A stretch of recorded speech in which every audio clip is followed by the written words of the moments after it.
ہمیں کیا کرنا چاہیے؟ خود سے اگر صلح کی پیشکش کریں گے تو یہ کمزوری کی دلیل ہے. خود سے صلح کی پیشکش کرنا کمزوری کی دلیل ہے اور کمزوری کا اظہار مانے ہے.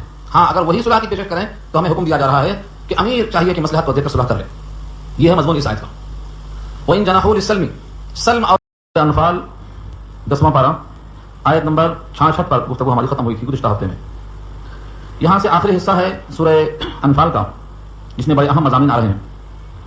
پہلی آیت میں کہا گیا ہے کہ کسی نبی کے لیے مناسب نہیں ہے کہ اگر قیدی ان کے پاس موجود ہوں یہاں تک کہ زمین میں خوب خوریزی ہو جائے یعنی قتل کر کے کافروں کی جڑ ختم کر دی جائے. بظاہر عام حالت میں جب دیکھا جائے گا تو ایک اشکال ہوگا کہ خوریزی تو اچھی چیز نہیں ہے. خوریزی یعنی خون بہانا. لیکن یہ بدر میں جو کچھ ہوا ہے کہ بڑے بڑے سردار قتل کرنے کے بعد پھر قید کیے گئے. 70 قیدیوں کے بارے میں یہ رائے ہوئی کہ یہ اپنے ہی لوگ ہیں ان کو فدیہ دے کر چھوڑ دیا جائے. ہو سکتا ہے اسلام میں داخل ہو جائیں. ایک تو ہمیں ان کے مال سے اسلام کی تقویت کا کام لینے کا موقع ملے گا اور دوسرے ان کو اسلام کی توفیق شاید مل جائے تو صاحب ایمان ہو کر جنتی بن جائیں گے. وہ دونوں کے نفع کا راستہ ہے. اور قتل کر دینے میں نہ ان کا فائدہ نہ ہمارا فائدہ. ان کے قتل کرنے میں ان کو اسلام لانے کا موقع ختم جہنم میں پہنچ جائیں گے کیونکہ جو کافر مارا جائے گا وہ کہاں جائے گا؟ جہنم میں جائے گا. اور اگر فدیہ لے کر کے ہم ان کو چھوڑ دیتے ہیں تو ادھر اس فدیہ کی رقم سے اسلام کی طاقت کا سامان بھی ہوگا اور ان کو زندگی ملے گی شاید توبہ کر کے اسلام میں داخل ہو جائیں. فدیہ لے کر چھوڑ دینا مناسب. زیادہ تر صحابہ کرام کی ہدایت ہوئی. صرف حضرت عمر بن خطاب رضی اللہ تعالیٰ عنہ اور حضرت سعد بن معاذ رضی اللہ تعالیٰ عنہ یہ دو صحابی ہیں جن کی رائے اس کے خلاف تھی. انہوں نے کہا نہیں ان کافروں کی وجہ سے مکے میں 13 سال تک مسلمانوں کا جینا حرام تھا. اب ان کی جائے کر جانے کا موقع ہے. جو کچھ بچے کچھ ہیں ان کو ختم کر دیا جائے تاکہ کفر کو سمٹ جانا مجبور ہو جانا پڑے اور کفر کی طاقت ختم ہو جائے اور اسلام کے لیے کسی کا خدشہ اندیشہ باقی نہ رہے. جب کفر کی جڑیں ختم ہو جائیں گی کوئی رکاوٹ نہ ہوگی تو اسلام خود پھیلے گا. یہ کفر کے بڑے بڑے سردار ہیں یہ ائمۃ الکفر ہیں. سورہ سجدہ میں اللہ نے کہا تھا فقاتلوا ائمۃ الکفر. بڑے بڑے سرداروں کے کافروں کو ائمۃ الکفر کہا انہیں ختم کر دو. یہ دو رائے ہیں.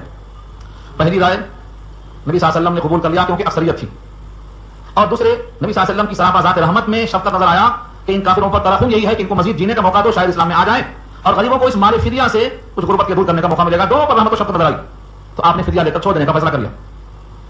بدر کے قیدیوں کو فدیہ لے کر چھوڑ دیا گیا. لیکن اس رائے پر حضرت عمر بن خطاب رضی اللہ تعالیٰ عنہ حضرت سعد بن معاذ رضی اللہ تعالیٰ عنہ ان دونوں کو اضطراب تھا لیکن نبی کا فیصلہ بہرحال سر تسلیم. پھر اقلیت میں سے دو کی رائے تھی باقی سب کی رائے طرف تھی. اس پر یہ آیت نازل ہوئی ہے. یہ دو آیتیں آیت نمبر 67 اور 68 یہ دونوں آیتیں اس پر نازل ہوئی ہیں. ما کان لنبی ما نافیہ ہے نہیں ہے کسی نبی کے لیے. یہاں تو نبی ایک ہی ہے کئی نبی تو ہے نہیں لیکن انداز میں تنوین لا کر تعمیم پیدا کیا کہ صرف آپ کے واسطے نہیں بلکہ نبوت کے منصب کے لیے مناسب یہ ہے کہ کافر کی جڑیں ختم ہونا چاہیے کیونکہ کافر رحم کے لائق نہیں. کیوں؟ تیز دانت والے بھیڑیے پر رحم کھانا بکریوں پر ظلم کرنا ہے. تیز دانت والے بھیڑیے پر رحم کھانا کمزور مسکین بکریوں پر ظلم کرنا ہے. ترحم بر پلنگے تیز دنداں ستمگاری بوت بر گوشت فنداں. سعدی نے کہا ہے جب چیتا اور بھیڑیا زندہ رہے گا تو ہمیشہ بکری خطرے میں رہے گی. یہ بڑے بڑے سرداران کفر کے امام ہیں ان کے وجود سے شر ہی پھیلے گا. یہ کسی نہ کسی کو روکتے رہیں گے یہ ختم ہو جائیں گے تو نہ رہے بانس نہ بجے بانسری ختم ہو جائے گا خطرہ. اس لیے انہیں کاٹ کے پھینک دیا جائے. ان کا زندہ رکھنا سانپ کو پالنے کے برابر ہے کیونکہ ان کے قلب میں ایمان داخل ہونے کی توقع ختم ہو چکی. ما کان لنبی کسی نبی کے لیے ان یکون لہ اسرا کہ ہوئے ان کے لیے قیدی. اسرا جمع اسارا آتی ہے لہو سے واحد ہے آپ کے لیے قیدی ہوں یہ مناسب ہے. ہاں قیدی کب ہو سکتے ہیں اس کی قیمت بتا اللہ نے حتی یثخن فی الارض. یثخن افخن سے خانون بیا خانون 3 حرف ہے سخنا جس کے معنی آتے ہیں خوب خونریزی ہو جانا یعنی کافروں کی جائیں ختم ہو جائیں کفر کے حیثیت سے. جب تک خوب خونریزی نہ ہو جائے تب تک قیدی کو اپنے کا سوال ہی پیدا نہیں ہوتا. حتی یثخن فی الارض زمین میں خونریزی ہو جائے. تريدون عرض الدنیا واللہ یرید الآخرہ. اس جملے میں بڑا عتاب ہے بڑی سختی ہے. غور سے سنو. فرمایا تريدون تم چاہتے ہو عرض الدنیا دنیا کا سامان. مال غنیمت کیا ہے؟ دنیا کا سامان. فدیہ لے کر چھوڑیں گے یہ فدیہ مال کی شکل میں آئے گا. یہ کیا ہے؟ دنیا کا سامان. تريدون عرض الدنیا تريدون تم چاہتے ہو تم ارادہ کرتے ہو دنیا کے سامان کا. واللہ یرید الآخرہ اور اللہ چاہتا ہے کہ ارادہ کریں آپ آخرت کا. صحابہ کرام میں اکثریت نے کیا رائے دی تھی کہ فدیہ لے کر ان کو چھوڑ دیا جائے قتل نہ کیا جائے. اس میں 2 فائدے بیان کیے تھے. ایک تو ان کو مزید جینے میں شاید کبھی اسلام لانے کا موقع مل جائے ان کی حیات میں ایمان آ جائے جنتی بن جائے. ایک شکل یہ تھی اور ایک شکل یہ کہ ان کے مال فدیہ سے غریبوں کو فائدہ پہنچے گا اسلام کو طاقت پہنچے گی. 2 میں سے ایک مبنی پر اخلاص تھا کہ ان کو ایمان کی دولت مل جائے اور دوسرا حصہ دنیا کی طرف طلب کا اظہار تھا.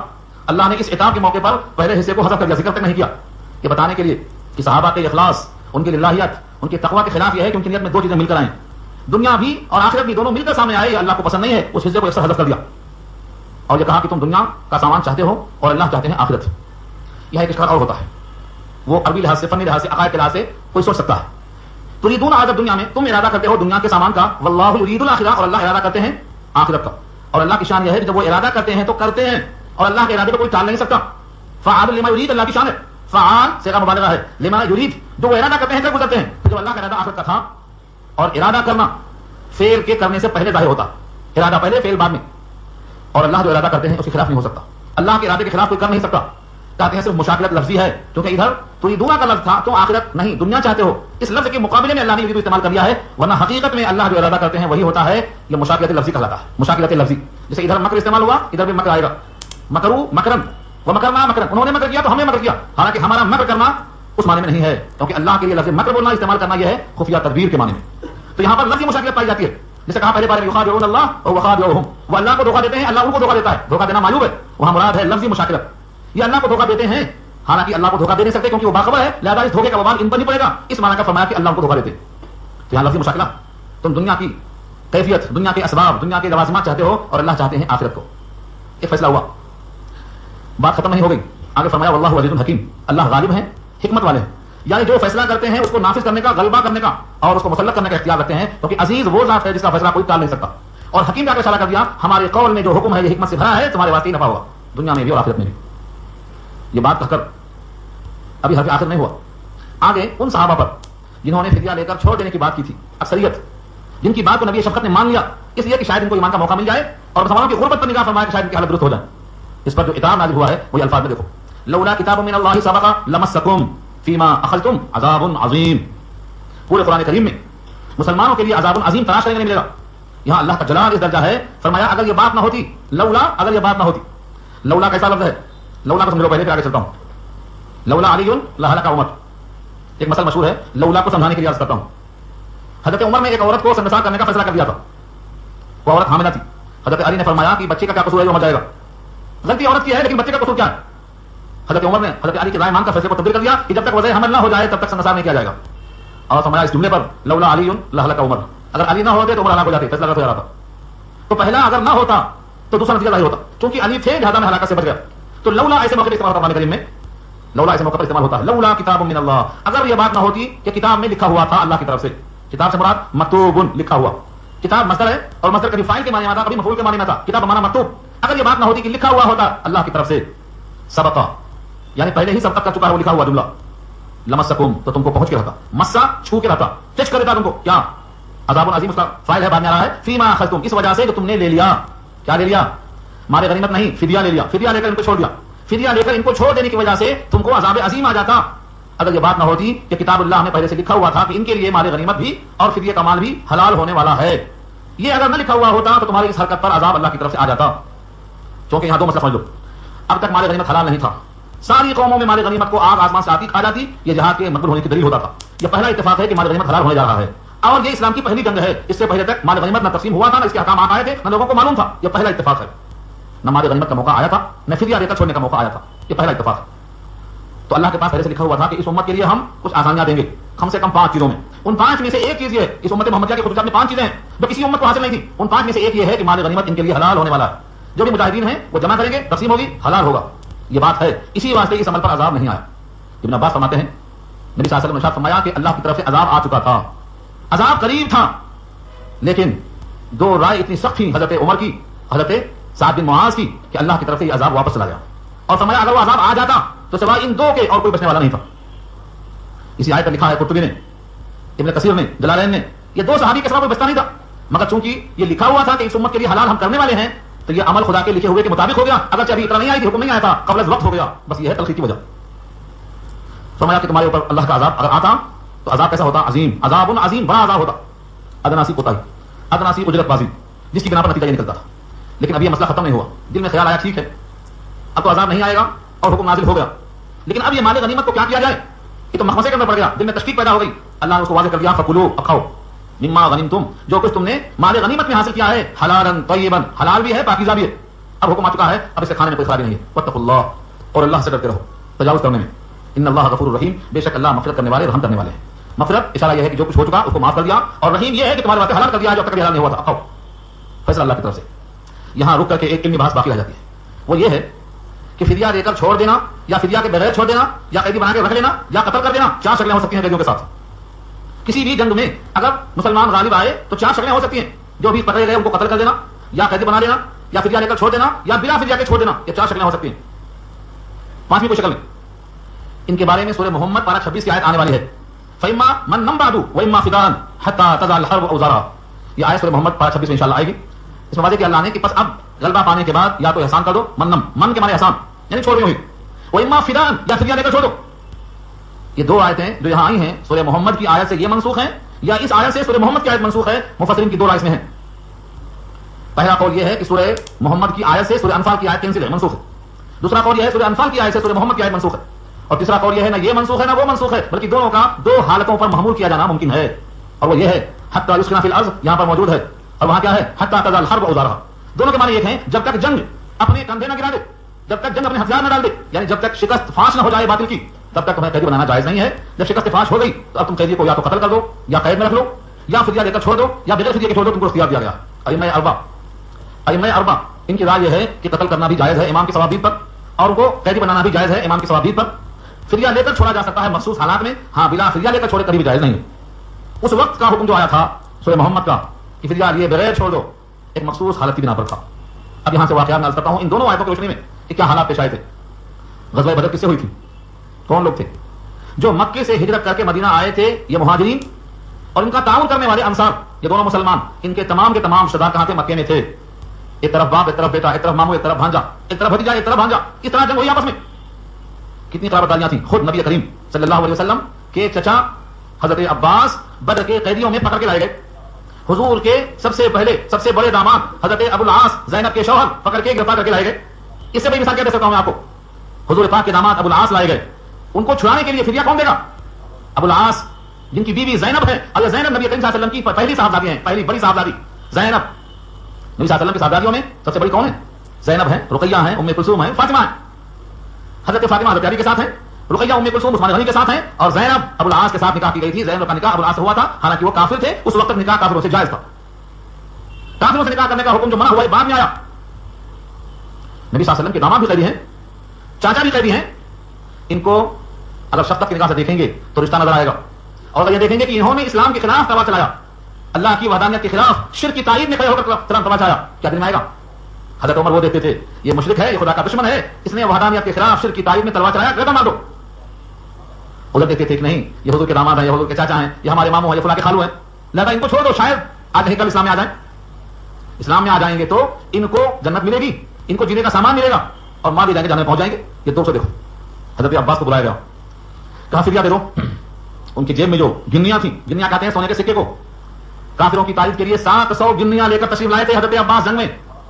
کہا تھا کہ یہ 700 گنیاں میں خیرات نہیں, قربان کروں گا حبل کے نام پہ, بتوں کو اور بتوں کے پجاریوں پر خرچ کروں گا. مگر اس سے پہلے کہ وہ خرچ کرتے گرفتار کر لیے گئے, گنیوں کے ساتھ گرفتار ہیں. گنیاں بھی مال غنیمت بن کے تقسیم ہو گئیں.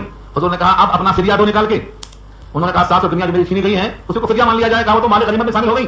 فدیہ کی رقم وہ کہلاتی ہے قیدی قید میں آنے کے بعد اپنی رہائی کے لیے چھوڑے, وہ رقم کا نام فدیہ ہے. اب نکالو, اپنا بھی فدیہ دو, اور عقیل بن ابی طالب کا فدیہ دو, نفیل بن حارث کا فدیہ دو, تمہارے بھتیجے ہیں ان کا بھی دو تمہیں. انہوں نے کہا اتنا ظلم مت کرو, اتنا بڑا بوجھ مالی میرے اوپر مت ڈالو, ورنہ مجھے قریش سے بھی مانگنا پڑے گا, کہاں سے لا کر دوں گا. حضور نے کہا اچھا گھر میں آتے ہوئے جو مال ام فضل کو دے کے آئے ہو اپنی بیوی کو, وہ کہاں ہے؟ گھر سے نکلتے نکلتے اپنی بیوی ام فضل کو جو مال دے کے آئے ہو, کہا تمہیں کیسے معلوم؟ بخدا تمہیں رات میں دیا تھا اور میرے اور ام فضل کے درمیان میں کوئی نہیں تھا, تمہیں خبر کیسے ہوگی؟ کہا یہ نبوت کی دلیل ہے. حضرت عباس کے دل میں ایمان یہاں آ گیا. یہ جگہ ہے جہاں عباس کے دل میں ایمان آ چکا, لیکن انہوں نے کہا مجھے اجازت دو کیونکہ میرا بہت پیسہ مکے والوں کے ذمہ باقی ہے, اگر میں یہاں اسلام کا اظہار کر دوں گا تو پیسے آنے والے نہیں, مجھے تھوڑا موقع دے دو, میں جا کے وہ پیسے وصول کر لیتا ہوں. بدر کے بعد فتح مکہ سے پہلے پہلے پورا کا پورا اسلام میں آنے کا فیصلہ کر چکے تھے وہ, لیکن حضور نے کہا بیٹھ ٹھہرو, آنے سے روک دیا گیا تھا. حکمت نصیحت کہی ہے, یہاں لانا سب کو مشکل ہے, آپ مطالعہ کیجیے, مطالعہ سیرت کیجیے, سیرت نبی کا مطالعہ کیجیے, صحابہ کی سیرت پڑھیے. اس طریقے سے فتح مکہ تک ان کو وہاں روک دیا گیا, کیونکہ فتح مکہ کے بعد ختم ہجرت کا زمانہ فتح مکہ تک تھا, سن 8 ہجری تک تھا بس. تو وہ جو گنیاں وہ سامان چھوڑ کے آئے تھے فضل کے پاس, حضور نے اطلاع دی اور کہا مجھے میرے اللہ نے اطلاع دی ہے کہ تم مال دے کے آئے ہو, تمہیں بھیک نہیں مانگنا پڑے گا, نکالو. انہوں نے 20 اوقیہ دیا, پہلے 20 اوقیہ چاندی. اوقیہ ایک پیمانہ ہے, اوقیہ جس کا گرام چلتا ہے آپ کے پاس, ایک کے بدلے میں 6 اوقیہ دیا. آگے آیت آ رہی ہے, اللہ نے وعدہ کیا تھا ان مسلمانوں سے کہ جن کا مال لے لیا گیا کافر کی حالت میں, بعد میں وہ ایمان میں آ گئے, بعد میں وہ ایمان میں آ گئے. دیکھو رائے کس کی پسند آئی, ان کو زندہ چھوڑ دیا گیا اور اس میں سے بعد اسلام میں واقع نہ آئے تو ان کو جنت ملی, ایمان ملا, ان کے مال سے اسلام کو طاقت پہنچی, ایسا فائدہ ہوا. لیکن اللہ کی مرضی کے خلاف ہونے سے وہ ایک بات کہی گئی تھی, ہوا یہی. صحابہ کی بصیرت کام میں آئی, لیکن وقت سے پہلے یہ فیصلہ کیوں کر دیا گیا تھا؟ اس لیے اتاب کی بات کی گئی تھی, ورنہ ہوا ایسا. حضرت عباس اسلام میں آئے کہ نہیں آئے؟ اسلام میں آئے. ان کے اسلام لانے کے علاوہ اور کئی انسانیں ملیں گی. حضرت ابو العاص کا حال کیا ہوا کتنی ساری چاہیے آپ کو, کئی واقعات ملیں گے آپ کو. نتیجہ یہی ہوا کہ واقعی ان کو اسلام میں آنے کا موقع ملا اور انہوں نے اسلام کی خدمت کی اور بڑے بڑے کارنامے انجام دیے اور کئی کئی مارکے میں گزارتے رہے وقت میں ہوا ایسا. لیکن اللہ کی مشیت یہ تھی کہ پہلے کفر کی جڑیں کٹ جائیں. اس کے بعد حضرت ابو العاص کو بلایا. ابو العاص سے کہا فدیہ. انہوں نے مکے والوں سے اپنے مال کو منگوایا فدیہ دینے کے لیے. مکے میں کون تھا؟ زینب نے فدیہ دینے کے لیے مال بھیجا. جب نبی پاک نے اس کو کھول کر دیکھا تو اس میں ایک ہار نکلا. وہ ہار خدیجہ کے گلے میں دیکھا تھا حضور نے. اور دنیا عرب کی تاریخ میں حضور صلی اللہ علیہ وسلم نے خدیجہ کا احسان تسلیم کیا اور اللہ نے قرآن میں انہی کے غنا کو غنا کا ذریعہ بنایا اور کہا تھا الم یجدک یتیما فآویٰ ووجدک ضالا فہدیٰ ووجدک عائلا فأغنیٰ. یہ فأغنیٰ کیا ہے؟ ہم نے آپ کو غنا بخشا. مفسرین متفق ہیں اس پر کہ خدیجہ کے مال کے ذریعے سے اللہ نے حضور کو غنا بخشا. یہ خدیجہ کا احسان اتنا تھا. آقا فرماتے تھے جب کائنات نے ٹھکرایا تو خدیجہ وہ خاتون ہے تسلی دینے والی. کلا یخزیک اللہ ابدا, ہرگز نہیں, اللہ آپ کو رسوا نہیں کرے گا. آپ ایسے ہیں, آپ ایسے ہیں, آپ ایسے. تو خدیجہ کی تعریف حضور بہت کرتے تھے. جناب عائشہ کو رشک آتا تھا. وہ فرماتی تھی تم اس بڑھیا کا ذکر کرتے ہو جس کے بڑھاپے سے مسوڑے پک گئے تھے. حضور فرماتے عائشہ میرے سامنے خدیجہ کے بارے میں کچھ ایسی بات مت کہو, میں تو ان کی سہیلیوں کا بھی اکرام کرتا ہوں, ان کی وفات کے بعد تحفے بھیجتا ہوں. تو خدیجہ وہ خاتون تھیں کہ جنہیں حضور نے بہت چاہا جبکہ عمر میں تفاوت تھا لیکن سلوک میں ان کا مرتبہ بہت آگے تھا. نبی صلی اللہ علیہ وسلم کی عمر 25 سال, خدیجہ کی 40 سال. جب نکاح ہوا 25 سال ساتھ رہی ہیں وہ, 25 سال ساتھ رہی ہیں وہ. نبوت سے پہلے کے 15 سال, نبوت کے بعد کے 10 سال. اتنا طویل عرصہ گزارنے والی خاتون. نبی صلی اللہ علیہ وسلم کی حیات 52 سال اور 50 کے درمیان ہے جب خدیجہ کا انتقال ہوا ہے. اتنا طویل عرصہ کسی خاتون نے نبی کے ساتھ نہیں گزارا. عائشہ کی عمر نبی صلی اللہ علیہ وسلم کے ساتھ بوقت زفاف 9 سال کی تھی, نکاح ہوا تو 6 سال کی تھی, اور وفات کے بعد 9 سال باقاعدہ. نبوت کے بعد ان کی حیات گزری ہے, وہ لکھا ہوا ہے شادی کے بعد 9 سال تھی وہ. تو 9 سال نبوت کے ساتھ تھی نکاح کے بعد, اور 9 سال نبوت کے ساتھ تھی وہ نکاح سے پہلے. خاندان قریب تھا. کل 18 سال کی تھی جب حضور کا وصال ہو گیا تھا. تو 18 سال مطلق ان کا وقت ہے. بلکہ تمام خاتون نبی کے ساتھ 10 سال تھی, 8 سال تھی بس. سب سے زیادہ جس کا وقت گزرا ہے وہ خدیجہ. خدیجہ سے بے پناہ محبت, بے پناہ حقیقت تھی, بے پناہ حضور کو چاہتے تھے کیونکہ وہ صرف بیوی نہیں تھی, وہ محسنہ بھی تھی. اور نبی صلی اللہ علیہ وسلم کے ساتھ نکاح سے پہلے پورے عرب کے سردار نکاح کا پیغام بھیج چکے تھے, لیکن خدیجہ نے رد کر دیا. حضور کا انتخاب تھا ان کے دماغ میں پہلے سے. وہ خدیجہ کے گلے کا وہ ہار جب پہنچا ہے محفل میں تو نبی برداشت نہ کر سکے, آنسو بہا چکی, آنکھوں سے آنسو جاری ہو گئے اور دل اشکبار ہو گیا کہ خدیجہ میری محسنہ ہے جن کی ماں سے مجھے غنا بخشا گیا. آج میں خدیجہ کی بیٹی کی طرف سے فدیہ لوں تو وہی ہار جس ہار کو میں نے عقیدت سے کبھی دیکھا تھا. نبی صلی اللہ علیہ وسلم کی آنکھیں جب اشکبار ہو گئی تو صحابہ بھی اشکبار ہو گئے, اور صحابہ سے پوچھا اگر تم چاہو تو ایک قیدی کو بغیر فدیہ چھوڑ دیا جائے, ایک قیدی کو بغیر فدیہ چھوڑ دیا جائے, کیونکہ اس کی فدیہ کے لیے زینب نے جو ہار بھیجا ہے اس ہار کے ساتھ اس کی وابستگی لگی ہوئی ہے. یہ ہیں بغیر فدیہ کے چھوڑ دیے گئے قیدی. حضور نے ان سے ایک شرط لی, وعدہ لیا, کہا دیکھو تم کو فدیہ کے بغیر ہم چھوڑ دیں گے, یہ ہار زینب کو واپس کر دیں گے. تمہارے ساتھ ایک شرط یہ ہے کہ تم مکے جاؤ اور زینب کو وہاں سے بھیج دو, وعدہ خلافی نہیں کرنا. دیکھ لو زید بن حارثہ غلام تھے, ان کو بھیجا انصاری کے ساتھ کہ تم جاؤ مکے سے پہلے مقام پہ ٹھہر جانا اور وہاں سے ابو العاص زینب کو لا کے چھوڑ دیں گے, تم لے کے مدینہ آ جانا. نبی صلی اللہ علیہ وسلم کی ہدایت کے مطابق ابو العاص کو چھوڑ دیا گیا, فدیہ واپس کر دیا گیا. یہاں 4 بتائی گئی شکلیں, یا تو قتل کرنا, یا قیدی بنانا, یا فدیہ لے کر چھوڑنا, یا بلا فدیہ کے احسان کر کے چھوڑ دینا, یا ابو العاص اور اس کے رضا. اور بھی ہوں گے, اور بھی ہوں گے, ہو سکتا ہے.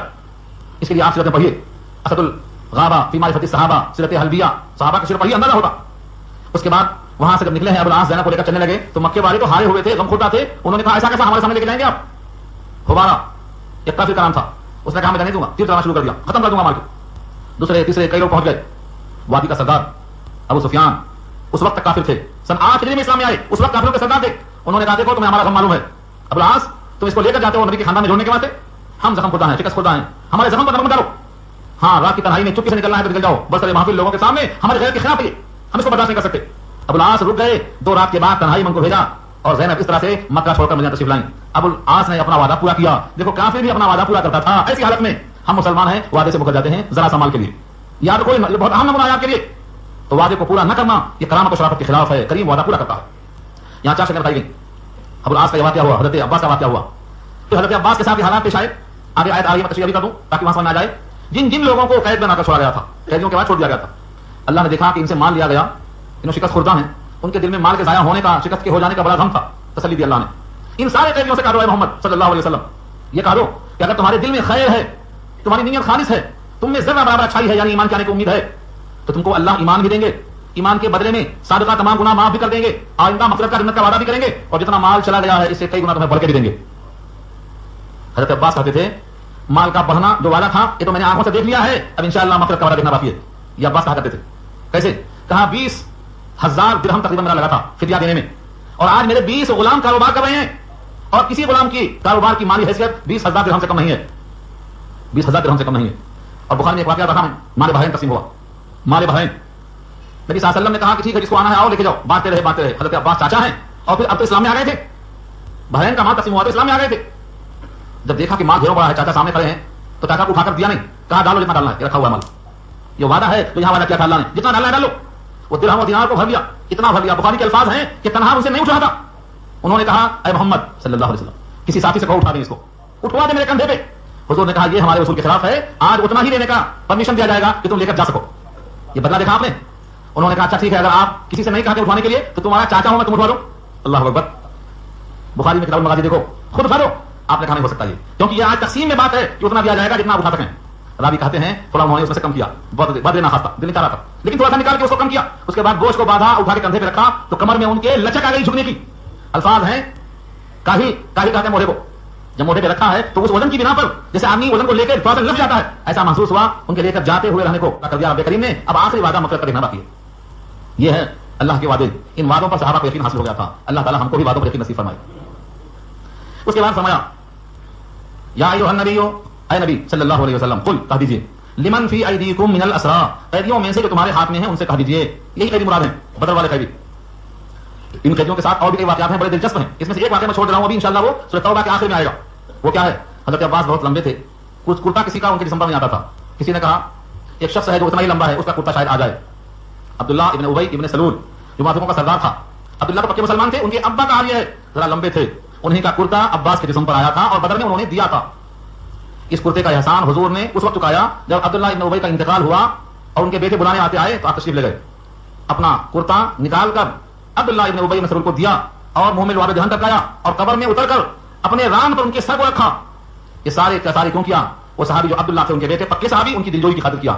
لیکن ابھی جنازہ سے فارغ ہو کر وہاں سے ہٹے نہیں تھے, اسی مقام پر آیت نازل ہو گئی, ولا تصلی علی احد منهم مات ابدا ولا تقم علی قبره, کسی منافق کی نماز جنازہ آپ نہ پڑھائیں, قبر پہ کھڑے بھی نہ ہو.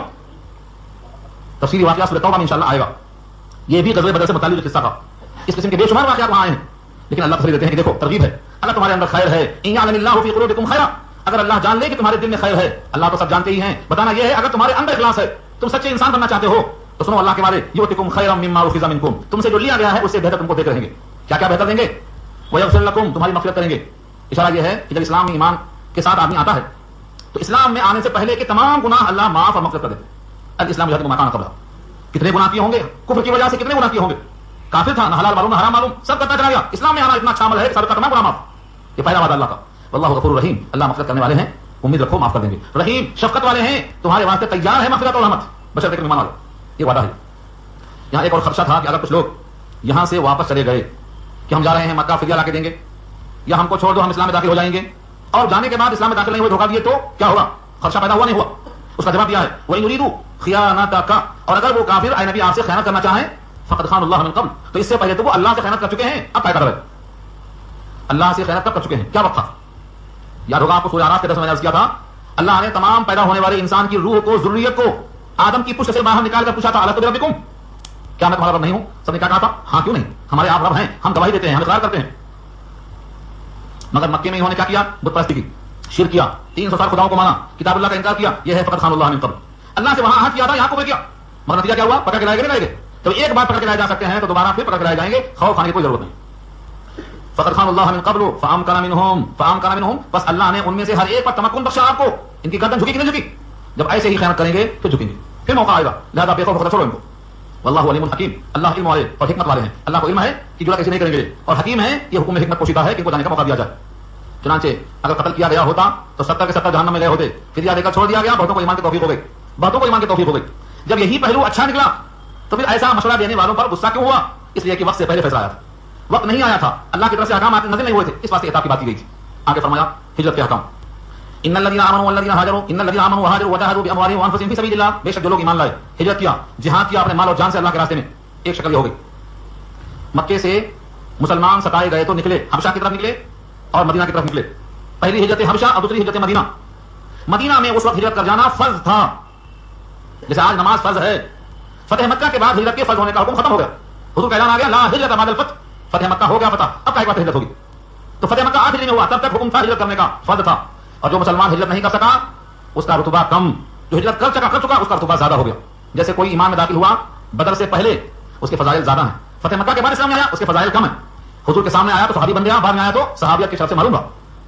تو ترتیب خیال لے, من قبل الفتح وقاتل, فتح مکہ سے پہلے، فتح مکہ کے بعد، بدر سے پہلے، بدر کے بعد اول اسلام میں آنا بہت درجات رکھتا ہے، اپنے مقام پر بتائیں گے انشاءاللہ. سورہ توبہ کی آیت نمبر 100 آئے گی، تب بحث کریں گے اس پر ہم کہ فضائل صحابہ کی کیا تھے ترتیب زمانے کے اعتبار سے. سورہ توبہ کی آیت نمبر 100 میں بحث انشاءاللہ آئے گی. تو فرمایا کہ کچھ لوگ ایسے تھے جنہوں نے ہر شرطیں پوری کر دی، مثلا ایمان بھی لائے، ہجرت بھی کی، مال اور جان سے جہاد بھی کیا اللہ کے راستے میں. ایک تو یہ ہو گئے. اور جو لوگ مدینے میں تھے پہلے سے انصار، انہوں نے کیا کیا؟ ان کو ہجرت نہیں کرنا تھا، ہجرت کر کے آنے والوں کو ٹھکانہ دینا تھا. فرمایا والذین آووا ونصروا، آووا کے معنی ٹھکانہ دیا انہوں نے، جو بھی آیا اس کو ویلکم، کھلانا پلانا رکھنا معمولی بات ہے. مہمان ایک دن آتا تو ہم بولتے کب جائے گا، یہ 2 دن 3 دن کب جائے گا سوچتے.